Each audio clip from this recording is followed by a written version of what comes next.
Hello दोस्तों, मेरा नाम वर्षा और मैं आप सभी का स्वागत करती हूँ ई विद्यार्थी की वेबसाइट पे। तो आइए शुरू करते हैं हमारा पहला टॉपिक, जिसका नाम है बुद्ध की कहानी। कि बुद्ध की क्या कहानी थी, कौन थे बुद्ध?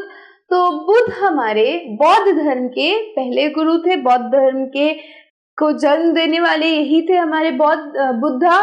तो ये क्या थे, कैसे थे और इन्होंने क्या क्या बातें बताई, वो समझते हैं। सबसे पहले हम समझेंगे कि बौद्ध धर्म के जो संस्थापक थे सिद्धार्थ, जिन्हें हम गौतम के नाम से भी जानते हैं, उनका जन्म लगभग 2500 वर्ष पूर्व हुआ था।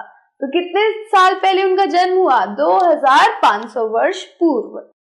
बुद्ध क्षत्रिय थे तथा शाक्य नामक एक छोटे से गण से संबंधित थे। हमने जब वज्जी जैसे राज्यों के बारे में पढ़ा था, जब हम मगध कर रहे थे, वज्जी देखा था, तो हमने ये जाना था कि बुद्ध जो है इस वज्जी के एक छोटे से गण से बिलोंग करते थे, यहीं से आते थे और उनके गण का नाम था शाक्य गण।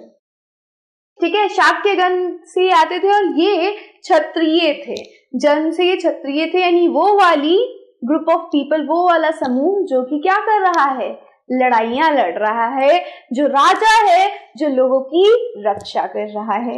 ज्ञान की प्राप्ति, अब राजा के बाद ये सीधा से ज्ञान की प्राप्ति पे कैसे चले गए?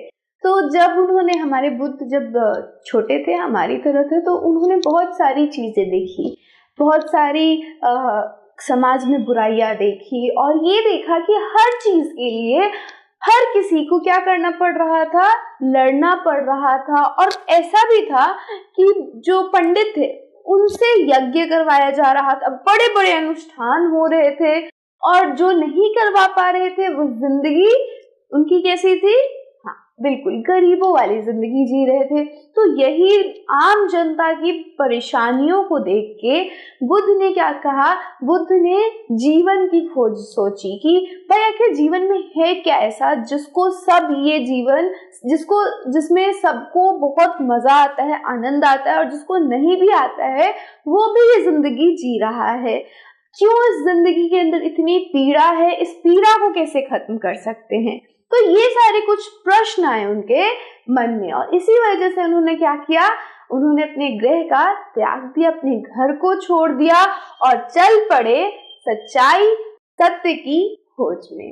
अब जब वो ढूंढने गए तो उन्होंने बहुत सारे लोगों से अपने इन प्रश्नों का उत्तर मांगने की कोशिश करी, लेकिन उन्हें किसी के भी उत्तर में कोई संतुष्टि प्राप्त नहीं हुई। सबके उत्तर उन्हें ऐसे लगते थे कि नहीं, ये थोड़ा बहुत मुझे नहीं समझ में आ रहा, ऐसा उनके साथ हो रहा था। फिर उन्होंने आखिरकार बोध गया के अंदर ये निर्णय लिया कि अब मैं क्या करूंगा, मैं खुद ढूंढूंगा, मैं खुद समझूंगा। और इसके लिए उन्होंने क्या किया? बोध गया बिहार में एक पीपल के वृक्ष के नीचे उन्हें ज्ञान की प्राप्ति हुई। उन्होंने कठिन तपस्या किया, बहुत ज्यादा उन्होंने ध्यान लगाया और बहुत ज्यादा सोचने की कोशिश करी कि आखिर ये जीवन है क्या, इस जीवन में ऐसा है क्या कि सभी इसे जी रहे हैं और सभी के जीवन में इतनी परेशानियां हैं।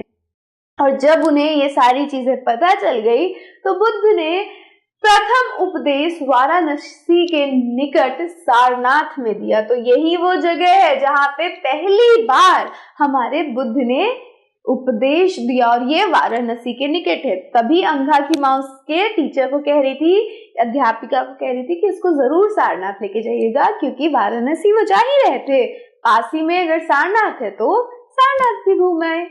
इनकी मृत्यु कुशीनगर या कुशीनगर भी कहते हैं उसे, तो इनकी मृत्यु कुशीनगर में हुई थी और वहां पे इन्होंने अपने देह का त्याग कर दिया था। फिर क्या हुआ? इनकी शिक्षा आप समझते हैं। अब उनकी मृत्यु हो गई, डेथ हो गई, लेकिन उन्होंने क्या क्या चीजें सिखाई, क्या क्या चीजें हमें समझाई, वो समझते हैं। जीवन कष्टों और दुखों से भरा हुआ है, हमें ये पता है। लालसा या तृष्णा से मुक्ति का मयम आत्मा संयम है। तो हो क्या रहा है यहाँ पे, क्या बात करने की कोशिश कर रहे हैं हमारे बुद्ध की? जो लालसा है, लालच जो है हमारी, जो हमारी तृष्णा है, तृष्णा का मतलब हमें ये चीज चाहिए, किसी भी चीज की जो चाहत है, ये मुक्ति का माध्यम है। मतलब कि मुक्ति का जो राह है, रास्ता है, उसको ये खत्म करती है। तो आपको क्या करना है? आपको लालसा नहीं करनी, लालच नहीं करना, तृष्णा नहीं दिखानी कि मुझे ये चीज चाहिए ही चाहिए। आपको अपने ऊपर आत्म संयम बनाना है कि ठीक है, मैं उसके बिना भी खुश रह सकता हूँ और मुझे अगर वो अभी नहीं मिल रहा है तो बाद में मिल जाएगा। तो ये आत्म संयम होता है, खुद से आपको खुद के ऊपर कंट्रोल करना है। तो ये चीज हमारे बुद्ध ने बताई कि हमारे जितने भी कष्ट, जितने भी दुख है, उनका कारण लालसा और तृष्णा होती है, और इसको खत्म करने के लिए अपने ऊपर आत्म संयम रखो। बुद्ध ने अपनी शिक्षा समान लोगों को प्राकृतिक भाषा में दी। तो बुद्ध की शिक्षा हमें किस रूप में देखने को मिलती है, किस तरीके से देखने को मिली कि वो प्राकृतिक भाषा में लोगों को उपदेश दे रहे हैं। और प्राकृतिक भाषा उस वक्त की आम जनता की भाषा हुआ करती थी।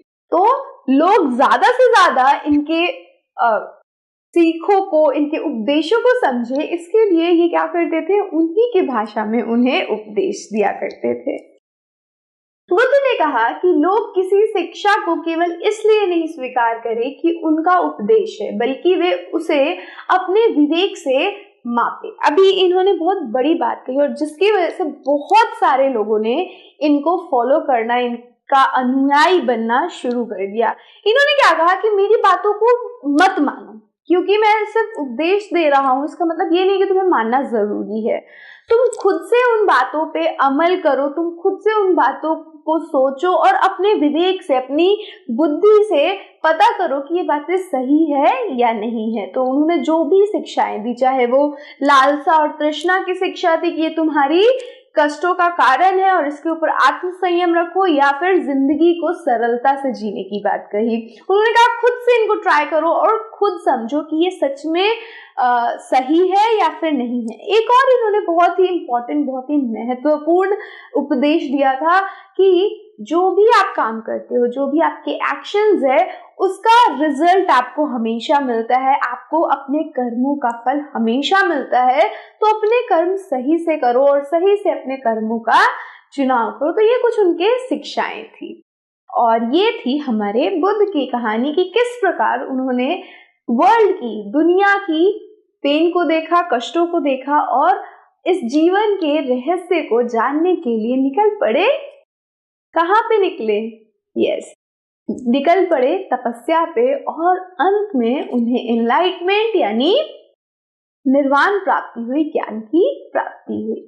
तो इसके साथ अब हम ये वीडियो यहीं पे खत्म करेंगे। नेक्स्ट वीडियो में हम बात करेंगे उपनिषदों की और समझेंगे कि उसके अंदर क्या क्या है।